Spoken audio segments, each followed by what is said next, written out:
तो लगता है गुरुदेव रक्षा करते हैं। यदि रक्षा करते हो तो किसी का एक्सीडेंट नहीं होना चाहिए, किसी को चोट नहीं लगना चाहिए, किसी का पतन नहीं होना चाहिए। किसकी रक्षा वो करते हैं, किसकी रक्षा हो पाती है? विषय ये है, समझना हमें इस बात को है। यदि हम ये अपेक्षा करते हैं कि वे हमारी रक्षा करें, तो क्या हम उस योग्य हैं भी कि नहीं? बात इसकी है। यदि हमारे भीतर वह शिष्यत्व जाग जाए, गुरु कहने से कभी गुरु नहीं होते, वो तो आचार्य है, वो तो साधक है। गुरु अलग होते हैं, आचार्य अलग होते हैं। हम क्या कह रहे हैं? गुरु अलग होते हैं और आचार्य परमेष्ठी अलग होते हैं। वे आचार्य हैं।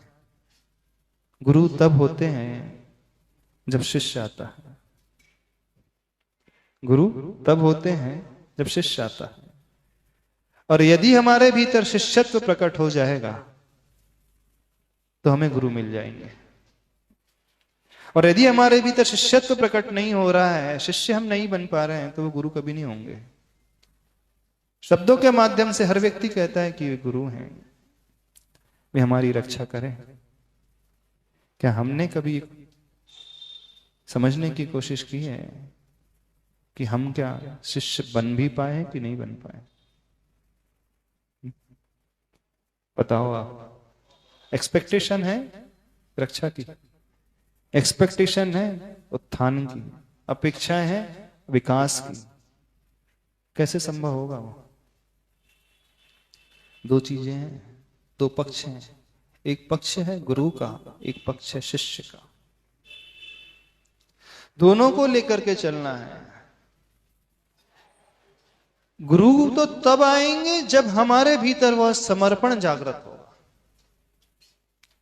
जब हमारे भीतर वह भावना जागृत होगी, जब हमारे भीतर वह कटिबद्धता जागृत होगी, उन क्वालिटीज को लाने की जो शिष्य के भीतर होती है, जो भक्त के भीतर होती है, जो अनुसरण करने वाला व्यक्ति होता है उसके भीतर होती है। क्या कभी हमने अपने भीतर शिष्यत्व जगाया कि नहीं जगाया? प्रश्न इसका है। कितने लोगों के जीवन में गुरु हैं? कोई व्यक्ति हमारे पास कल आया, उसने एक प्रश्न किया, महाराज जी गुरु बनाने के लिए क्या करना पड़ता है? उनने प्रश्न किया, गुरु बनाने के लिए क्या करना पड़ता है? आप बताओ क्या करना पड़ता है? एक श्रीफल चढ़ाना पड़ता है ना? अष्टद्रव्य की सामग्री लाना पड़ता है, कायोत्सर्ग करना पड़ता है। उनने तो प्रश्न किया और चला गया।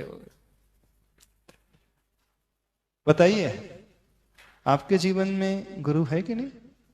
कितने लोगों के जीवन में गुरु है?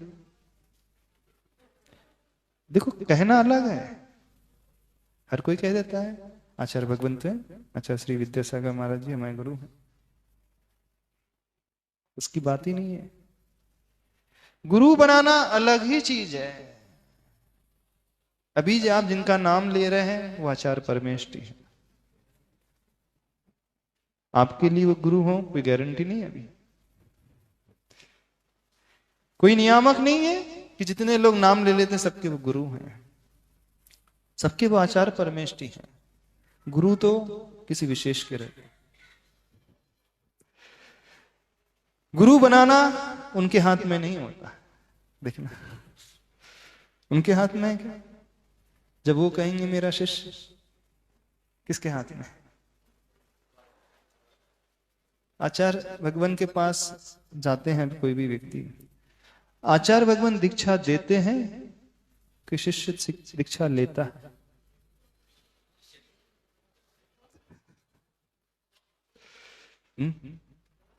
पहले देने वाला कि पहले लेने वाला? बताओ हमें।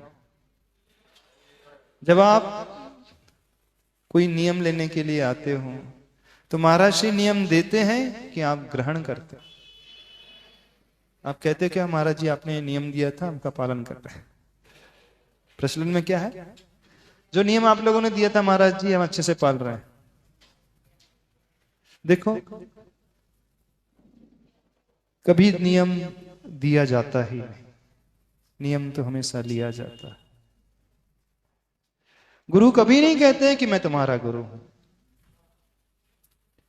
गुरु बिल्कुल किसी को नहीं कहेंगे कि मैं गुरु हूं, ये तो शिष्य कहेगा कि आप मेरे गुरु हैं। शिष्य यदि बनाने वाला हो, शिष्य यदि भावना लाने वाला हो, शिष्य यदि ग्रहण करने वाला हो, पहले शिष्यत्व जागेगा उसके भीतर। पहले ये भावना उसके भीतर जागेगी। कौन सी भावना? समर्पण की भावना। हर व्यक्ति आज कहता है भारत देश में कि आचार्य भगवान हमारे गुरु हैं। सब गलत बात, सब झूठी बात। आप लोग भी बोल रहे हो कि नहीं आपके गुरु हैं? कितने लोग बोल रहे हैं गुरु हैं आपके? नहीं, वो आचार्य श्री हैं। गुरु तो बिरले के होंगे। सत्य कह रहे हैं, गुरु शायद ही किसी के होंगे यहां पे। आचार्य परमेश्वर ये गुरु इतनी आसानी से नहीं मिलते। आचार्य भगवान तो मिल जाएंगे हमें, लेकिन गुरु आसानी से कभी नहीं मिलेंगे। आचार्य भगवान होने के लिए सब कुछ उन्हें करना है, लेकिन गुरु बनाने के लिए करना सब कुछ हमें है। शिष्य को करना होता है, भक्त को करना पड़ता है, समर्पण करना पड़ता है उस व्यक्ति को।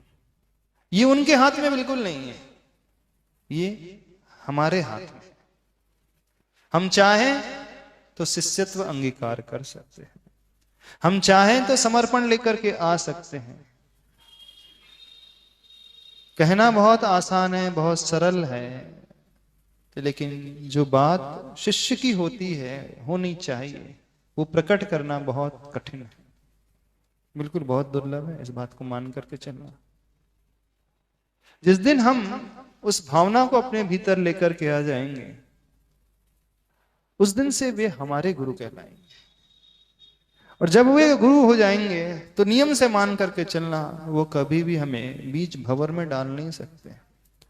वो तो हमेशा हमारी रक्षा करने के लिए तत्पर रहेंगे।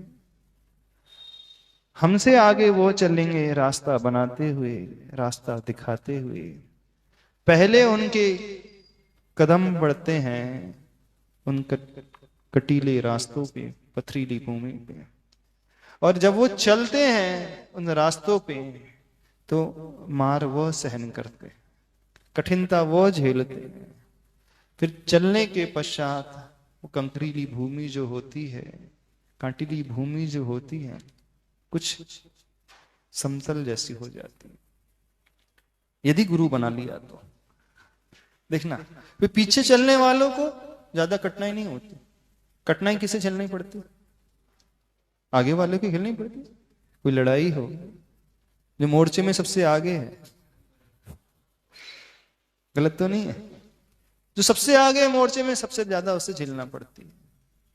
बिल्कुल ईमान करके चलना। पीछे आने वालों को उतनी कठिनाई नहीं झेलनी पड़ती है, उन्हें तो सब कुछ बना बनाया मिल जाता है।